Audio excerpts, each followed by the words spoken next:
दोस्तों आज हम बात करेंगे एसबीआई लाइफ ई वेल्थ इंश्योरेंस के बारे में।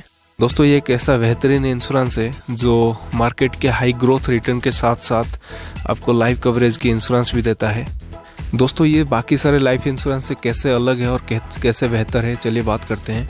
दोस्तों हम जो भी एफडी करते हैं नॉर्मल मार्केट में, नॉर्मल बैंक्स में, जो भी सेविंग्स अकाउंट में हम पैसा रखते हैं, बाकी जो भी लाइफ इंश्योरेंस लेते हैं, इनका जो रिटर्न्स होता है वो मार्केट से रिलेट नहीं होता है। और ये आपको पता है दिन ब दिन अगर सिंपल भाषा में बात करें तो प्राइस की जो प्रोडक्ट्स की जो कीमत है बहुत बढ़ रहा है और हमारे जितने भी नॉर्मल इन्वेस्टमेंट्स होता है वो प्राइस इन्फ्लेशन को मीट नहीं कर पाता, यानी कि आपका जो पैसा का कीमत है वो दिन ब दिन घटता जाता है और आपके सेविंग्स से जो रिटर्न्स आते हैं वो उस लेवल पे आपको रिटर्न नहीं दे पाता, उस लेवल पे आपके पैसे की वैल्यू नहीं दे पाता। तो ये एक ऐसा स्कीम है जो मार्केट से रिलेट करता है और इसके ऊपर ज़्यादा कोई प्राइस इन्फ्लेशन वगैरह के फ़र्क नहीं पड़ेगा क्योंकि आपको उस हिसाब से रिटर्न मिलेगा।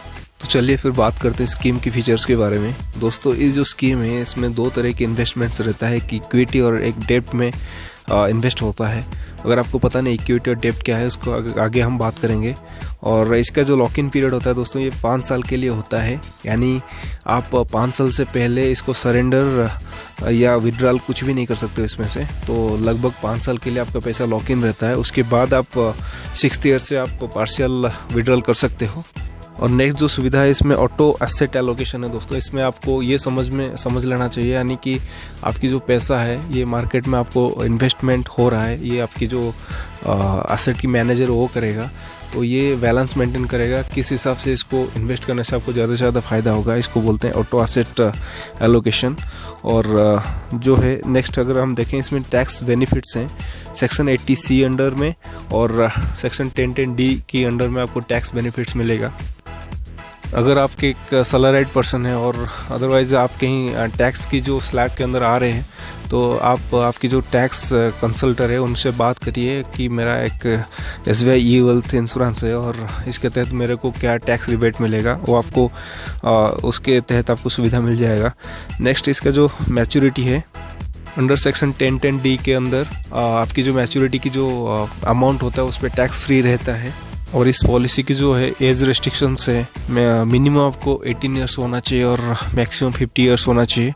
और जो पॉलिसी की मैक्सिमम मैच्योरिटी एज है वो 60 ईयर्स है, यानी कि अगर आप 50 साल के अंदर एंट्री करते हो तो मैक्सिमम 10 साल के लिए इस पॉलिसी को आप होल्ड कर सकते हो। और जो पॉलिसी की ड्यूरेशन है वो 10 साल से लेकर 30 साल तक है। अगर आप कम से कम 10 साल के लिए इस पॉलिसी को होल्ड करना पड़ेगा और मैक्सिमम 30 साल के लिए होल्ड करना पड़ेगा, लेकिन आप जैसे कि कहा गया है कि 5 साल के बाद आप 6th ईयर से पार्शियल विड्रॉल कर सकते हो। और पॉलिसी की जो प्रीमियम रहेगा ये मंथली या एनुअली आप पे कर सकते हो और इसका जो प्रीमियम है ये अलग अलग टाइम पे वैरी करता है। लास्ट टाइम इसका जो मंथली इन्वेस्टमेंट था ये मिनिमम 1000 रुपीज़ था और सालाना ये 10,000 के लिए इन्वेस्ट हो रहा था, लेकिन अभी के लिए इसका जो मंथली प्रीमियम है 2000 कर दिया गया है।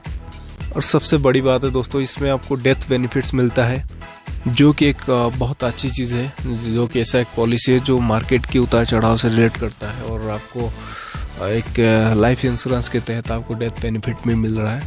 तो एक बहुत बेहतरीन सुविधा है एसबीआई की तरफ से। अगर हम दोस्तों यहाँ पे पार्शियल विड्रॉल की बात करें तो इसमें ऐसा होता है कि अगर आप आफ्टर 5 ईयर पार्शियल विड्रॉल कर भी रहे हो तो सालाना एक बार ही कर सकते हो इसमें पार्शियल विड्रॉल, और 10 साल के अंदर मैक्सिमम 10 टाइम्स ही आप विड्रॉल कर सकते हो। जैसे कि हम बात करें तो दोस्तों इस पॉलिसी के अंडर आपकी जो फंड मैनेजर है ये 2 टाइप की इन्वेस्टमेंट्स करता है, एक इक्विटी और एक डेब्ट मार्केट में।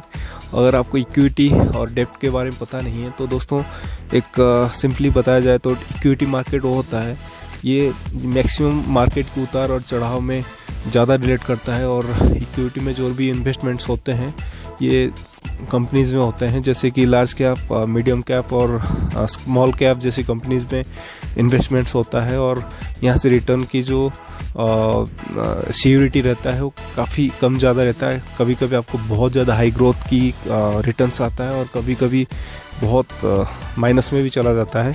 और डेब्ट मार्केट ये होता है दोस्तों, ये काफ़ी सेफ इन्वेस्टमेंट है दोस्तों। जैसे कि आप किसी को उधारी देते हो, यानी सरकारी इन्वेस्टमेंट्स को, सरकारी इंफ्रास्ट्रक्चर्स को या कोई भी प्राइवेट कंपनीज़ को ये आपकी फंड मैनेजर या आपकी जो जिस फंड में आप इन्वेस्ट करें उसकी तरफ से उधार ही दिया जाता है और वो अपने हिसाब से इन्वेस्ट करते हैं, लेकिन उनको श्योर रिटर्न्स रहता है। तो ये डेब्ट मार्केट हो गया, यहाँ से बहुत ज़्यादा कुछ ग्रोथ रेट नहीं होता रिटर्न्स का, लेकिन एक सिक्योरिटी रहता है, हाँ वहाँ से रिटर्न आपको मिलेगा। दोस्तों यहाँ तक था एक छोटी सी वीडियो जो कि SBI लाइफ ई वेल्थ इंश्योरेंस के बारे में था, और इस पॉलिसी के अंदर बहुत सारे और छोटे छोटे चीज़ें हैं, छोटे छोटे डिटेल्स हैं जिसको मैं कवर नहीं कर रहा हूँ क्योंकि वीडियो काफ़ी ज़्यादा लंबा हो जाएगा। तो आप खुद विजिट करिए SBI की वेबसाइट के अंदर, वहाँ से इस पॉलिसी को, सबसे बड़ी चीज़ है दोस्तों इसको ऑनलाइन आप बाई कर सकते हैं, कहीं जाने की ज़रूरत नहीं है आपको और किसी ब्रोकरेज चार्ज नहीं देना पड़ेगा मिडिलमैन को। तो दोस्तों आप सीधा ऑनलाइन विजिट करिए SBI की जो वेबसाइट है और वहाँ से आप सारे सटीक जानकारी लेने के बाद इसको इन्वेस्टमेंट करिए और बेहतरीन इन्वेस्टमेंट है आपके लिए। दोस्तों आशा करता हूँ वीडियो आपको अच्छा लगा होगा। Please subscribe my channel, click the bell icon. Thanks for watching, love you all.